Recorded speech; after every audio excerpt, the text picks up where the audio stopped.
देश के उत्तर पश्चिमी भागों में तेज गर्मी का कहर जारी। नियमित यात्री उड़ानों की तरह चार्टर्ड फ्लाइट के यात्रियों को भी आरोग्य सेतु ऐप का इस्तेमाल करना जरूरी होगा और विश्व बैडमिंटन महासंघ की बैडमिंटन टूर्नामेंट अगस्त से दिसंबर के बीच कराने की योजना है। उत्तर पश्चिमी भारत में दिल्ली, राजस्थान, हरियाणा, पंजाब और उत्तर प्रदेश को कम से कम अगले 2 दिन और जबरदस्त गर्मी का सामना करना होगा।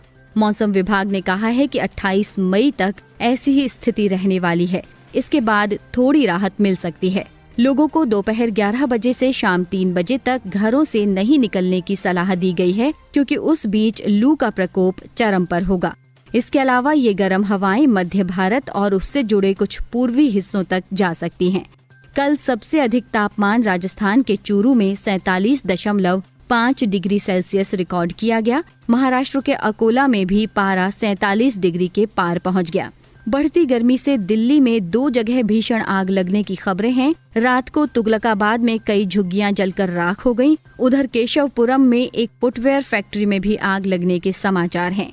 दूसरी ओर बंगाल की खाड़ी की ओर से आने वाली दक्षिणी हवाओं से असम, मेघालय और अरुणाचल प्रदेश में तेज बरसात हो रही है। असम के लखीमपुर, धीमाजी, डिब्रूगढ़, दारांग और ग्वालपाड़ा जिलों के 127 गांवों में लगभग 580 हेक्टेयर में खड़ी फसल पानी में डूब गई है। नियमित यात्री उड़ानों की तरह चार्टर्ड फ्लाइट के यात्रियों के लिए भी आरोग्य सेतु ऐप का इस्तेमाल करना अनिवार्य कर दिया गया है। नागरिक उड्डयन मंत्रालय ने एक आदेश जारी कर चार्टर्ड फ्लाइट के यात्रियों के लिए दिशा निर्देश तय किए हैं। फोन में मौजूद आरोग्य सेतु ऐप में हरा संकेत आने पर ही उन्हें हवाई अड्डे पर बोर्डिंग के लिए जाने दिया जाएगा।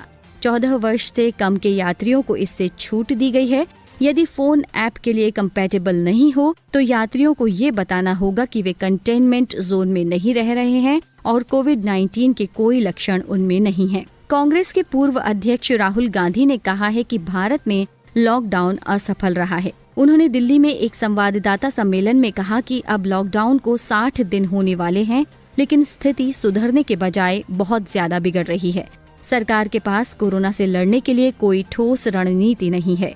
उधर केंद्रीय सूचना प्रसारण मंत्री प्रकाश जावड़ेकर ने राहुल गांधी के बयान पर प्रतिक्रिया व्यक्त करते हुए कहा कि कोरोना और लॉकडाउन जैसे मसलों पर कांग्रेस दोगलेपन की राजनीति कर रही है। देश में जब लॉकडाउन लगा था तब भी उन्हें दिक्कत थी और अब लॉकडाउन में ढील दी जा रही है तो भी परेशानी है। बिहार बोर्ड का 10वीं का रिजल्ट आज घोषित कर दिया गया। वहां इस साल 10वीं की परीक्षा में 80% से ज्यादा छात्र पास हुए हैं। केरल शिक्षा बोर्ड की 10वीं और 12वीं कक्षा की शेष परीक्षाएं आज से शुरू हो गई हैं। वहां सभी परीक्षा केंद्रों का सैनिटाइजेशन कराया गया। इस बीच खबर है कि केंद्र सरकार जुलाई से प्राइमरी को छोड़कर अन्य कक्षाओं के लिए ग्रीन और ऑरेंज जोन में स्कूल खोलने पर विचार कर रही है। गंगोत्री, केदारनाथ, यमुनोत्री और बद्रीनाथ को जोड़ने के लिए शुरू की गई 4 धाम परियोजना के तहत 440 मीटर सुरंग का सफलतापूर्वक निर्माण किया गया है।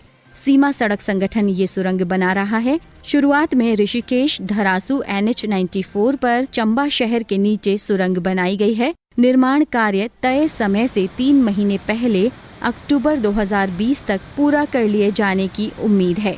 लॉकडाउन के दौरान मजदूरी के भुगतान से छूट के लिए कंपनियों की याचिका पर सुनवाई करते हुए आज सुप्रीम कोर्ट ने केंद्र से अनुरोध किया है कि वे 1 सप्ताह में इस पर विस्तृत जवाब दाखिल करें। कंपनियों के समूह ने कहा कि वे श्रमिकों को मजदूरी का भुगतान नहीं कर सकते क्योंकि उनके पास पर्याप्त वित्तीय भंडार नहीं है। कोरोना संकट के बीच भारत में लगभग 2 महीने के बाद हवाई यात्रा की फिर से शुरुआत हो गई है। तमाम एहतियाती उपायों के साथ कल से फिर से शुरू हुई विमान सेवा के पहले दिन इस पर विश्व स्वास्थ्य संगठन ने खुशी जताई है। WHO ने कहा है कि यात्रा के दौरान विमान में भी 1 मीटर की दूरी मेंटेन करके रखी जानी चाहिए।